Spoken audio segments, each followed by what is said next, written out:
नमस्कार शिक्षक साथियों, आप लोग लगातार परेशान हैं, ग्रुप में मैसेज कर रहे हैं, मुझे फ़ोन कर रहे हैं कि सर कल क्या सीटेट केस की सुनवाई होगी। तो मैं आपको स्पष्ट रूप से बता देना चाहता हूं कि कल सीटेट केस की सुनवाई होनी है। 7 नंबर पर लिस्टिंग लगी हुई है। लगभग 12 बजे या 2 बजे तक इस केस की सुनवाई हो जानी है। आप 99.99% आप उम्मीद कर सकते हैं कि इस केस की कल सुनवाई हो जानी है, क्योंकि 7 नंबर पे है और 7 नंबर पर जो केस रहता है उसकी सुनवाई लगभग हो जानी है, उसमें कोई दिक्कत नहीं है। और मैं सभी साथी को मैं बता देना चाहता हूं कि अभी हमारे तुरंत माननीय प्रिंस मिश्रा सर से बात हुई है। मिराग मौली सर को हम लोग रखे हैं, प्रिंस सर हैं, एक और सीनियर को हम लोगों ने अभी तुरंत पेमेंट किया है, हायर किया है।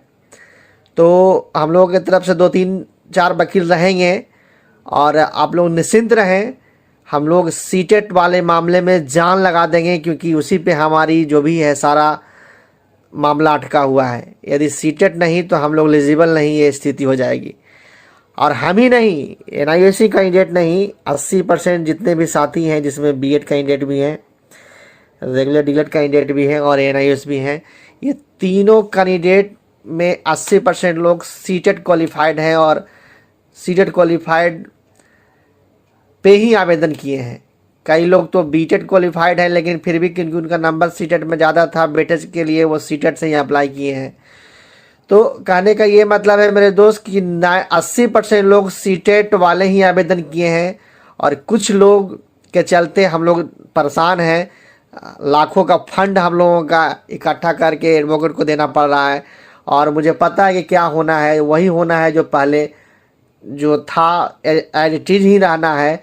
लेकिन फिर भी सत्य है, जो परेशान हो सकता है लेकिन पराजय नहीं हो सकता। खैर जो भी हो, हम लोग भाई अब कोई केस कर दिया है तो इसमें काउंटर हम लोगों को भी वकील रखना है और तमाम प्रक्रिया करनी है। आपको पता ही है कि बिहार सरकार कभी क्या कर देती है। हाँ, एक और बात, जो आंदोलन हुआ है उस आंदोलन का प्रभाव है कि माननीय शिक्षा मंत्री काफ़ी एक्टिव हैं और एक खुशी की बात है कि सरकार से निर्देशित किया गया है कि कलेजी साहब पटना हाई कोर्ट में सीटेट वाले मामले में मौजूद रहेंगे। सर ने हमारे एडवोकेट साहब को फ़ोन भी किया था इस संबंध में, सारा मैटर की डिस्कशन भी हुई है, तमाम बातें भी हुई है। आपस में सरकारी जो वकील हैं और हमारे वकील से सारा जो डेटा आदान प्रदान भी हुआ है। और मैं आपको बता दूं कि बहुत बढ़िया रिजल्ट होने वाला है। सारी तैयारी कर ली गई, अभी भी सारी तैयारी चल रही है, स्टडी चल रही है। एक और जो सीनियर हम लोग हायर किए हैं वो सारी अभी तैयारी कर रहे हैं। मिराग मौली सर भी सारा फाइल को पढ़ रहे हैं, तमाम प्रक्रिया भी चल रही है। अभी तुरंत 10 मिनट पहले हमारी बात हुई है सर से।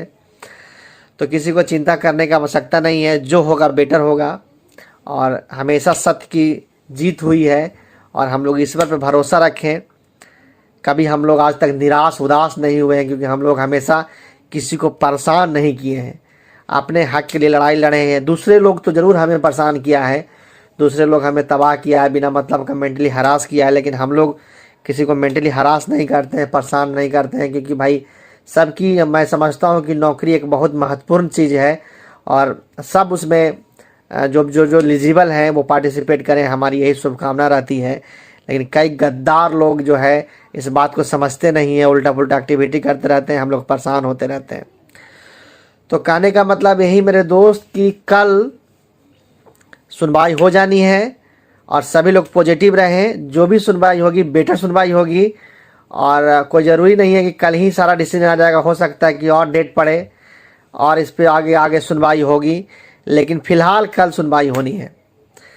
और मेरे दोस्त, मैं आपको एक और बात से अवगत कराना चाहता हूं कि भाई फाइनेंशियली जो एक्सपेक्टेशन था उसके अकॉर्डिंग हम लोग को आप लोग चंदा सपोर्ट नहीं किए हैं, आप लोग सहयोग राशि नहीं दिए हैं।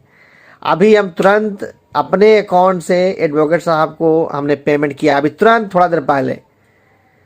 भाई ठीक है, आदमी एक हेयरिंग है तो भाई चलो भाई कर लिया, आगे जो सुनवाई होगी उसमें तो मुसीबत होगी। तो सभी मेरे साथी से निवेदन है कि कम से कम आप लोग फाइनेंशियली सपोर्ट करें। एक तो आप लोग जो आंदोलन हुआ तेजस्वी यादव का, उसमें आप लोग बढ़ चढ़ के हिस्सा नहीं लिया, आप लोग आए नहीं और बस आप लोग मैसेज देखते हैं और चाहते हैं कि सब अच्छा हो। अच्छा कैसे होगा? उसमें कर्म करना पड़ता है। कर्म करने के लिए बड़े बड़े वकील को रखना पड़ता है, उसमें फी लगती है, लाखों का खर्च होता है। इसीलिए आप लोग सभी साथी से रिक्वेस्ट है कि आप लोग मिनिमम अमाउंट 200-300 ही सपोर्ट करें। यदि एक भारी संख्या में आप लोग सपोर्ट करते हैं तो एक मजबूती हमको मिलेगा, और जैसे हम लोग 2-3 वकील रखे हैं तो और बेहतर तरीके से, और हम लोग चाहेंगे कि और एक कोई सीनियर हो तो और उनको इन्वॉल्व करें, खूब मजबूती से लड़ें, ताकि सीटेड वाला मामला में जो भी इस तरह का केस कर रहा है उस पर एक मोटा पेनल्टी ठोका सके और दोबारा ज़रूरत नहीं कर सके इस तरह का केस करने के लिए। तो मेरे दोस्त सभी लोग फाइनेंशियल सपोर्ट करें, ये बहुत ज़रूरी है। कल 7 नंबर पे केस लगी हुई है, कल सुनवाई होनी तय है। एक और दूसरी बात, बहुत दुखद बात है कि कई बीएड के कैंडिडेट जो पहले गद्दारी करते थे उसी तरह से गद्दारी करना फिर से शुरू कर दिए हैं। कई लोग सचिवालय में पहुंच रहे हैं और स्टेट को पहले कराने के लिए रिक्वेस्ट कर रहे हैं, आवेदन दे रहे हैं, वहाँ पे लेटर दे रहे हैं कि स्टेट को जैसे ही परीक्षा का भी एक और जो लॉट है परीक्षा अभी होनी ही है, और ये लोग बेताब है और वहाँ पे जाके उल्टा पुल्टा प्रिंसिपल सेक्रेटरी को कन्विंस करने का प्रयास में कर रहा है कि सर 94,000 शिक्षक में तो बहुत लोचा है, बहुत उसमें केस है, वो केस अभी तक सॉल्व नहीं होगा, सुप्रीम कोर्ट तक मामला जाएगा, स्टेट को जो है सर कंप्लीट करा दीजिए। तमाम तरह के बातें सामने आ रही। मैं उस व्यक्ति का मैं नाम भी लूँगा जिसका स्टेट निकल गया है बीएड कैंडिडेट का, जो 94,000 में पार्टिसिपेट कर रहा था, वो बंदा जाके इस तरह की हरकत कर रहा है। तो भाई हम लोग तो भाई हमेशा उन लोगों का सपोर्ट करते हैं कि भाई चलो भाई 94,000 में आप पार्टिसिपेट कर रहे थे, हम लोग साथ में लड़ाई लड़ रहे थे, लेकिन कुछ चंद लोग फिर से गद्दारी, मैं सभी लोगों को नहीं कहूँगा, कुछ जो बीएड साथी हैं 94,000 में पास हैं वो चाहते हैं कि बहाली हो, लेकिन कुछ चंद गद्दार लोग फिर से इस तरह का एक्टिविटी करना शुरू कर दिया। मुझे तो पहले से ही लोगों पे सख्त रहता था हमेशा, लेकिन फिर भी मैंने सोचा कि भाई 94,000 की बात है, सब लोग एक साथ में लड़ाई लड़ेंगे, जल्दी हम लोग सफलता पा लेंगे। लेकिन कुछ गद्दार लोग इस तरह का एक्टिविटी कर रहा है फिर से, उसका मैं अलग से वीडियो बनाऊंगा, अलग से खुलासा करूंगा और एविडेंस मैं इकट्ठा कर रहा हूँ। ये लोग डेली सचिवालय पहुँचता है 2 दिन पे और इस तरह का प्रिंसिपल सेक्रेटरी को जाके बताता है, इस तरह का कन्विंस करता है। ये बहुत दुर्भाग्यपूर्ण है। अरे भाई 94,000 छठा चरण में है, 94,000 पहले होनी है, उसके बाद 7वां चरण में जो भी है जो स्टेट जब एग्ज़ाम हुई उसको होनी है। आपको तकलीफ क्या है हमको समझ में नहीं आता है। आप चाहते हैं कि 94,000 बहाली फंसा रहे और स्टेट की बहाली हो जाए? ऐसा कभी नहीं हो सकता है। पहले छठा चरण की बहाली होगी, उसके बाद 7वां चरण की बहाली होगी, आपको मैं बता देता हूँ। और जिसको स्टेट में ज्वाइन करना है वो इंतज़ार करे।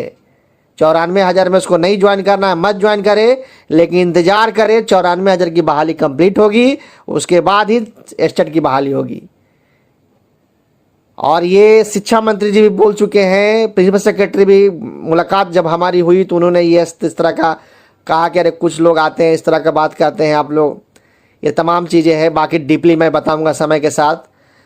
तो ये रवैया चल रहा है मेरे दोस्त, और इस मामले से को लेके मैं बहुत दुखी हूँ कि इन लोग को कितना हम लोग सपोर्ट करते हैं, किसी भी मामला में, हर एक मामला में सपोर्ट करते हैं, लेकिन ये लोग गद्दारी पे उतर गया है कुछ लोग। तो खैर उसको हम लोग समय के साथ देखेंगे। फिलहाल कल सीटेट की जो सुनवाई है उसको हम लोग कराना है। फिलहाल समय के साथ अपडेट देंगे कल सीटेट का केस में क्या होता है। उसके बाद जो भी होगा संध्या 7 बजे 8 बजे आपको समय के साथ अपडेट देंगे। बहुत बहुत धन्यवाद।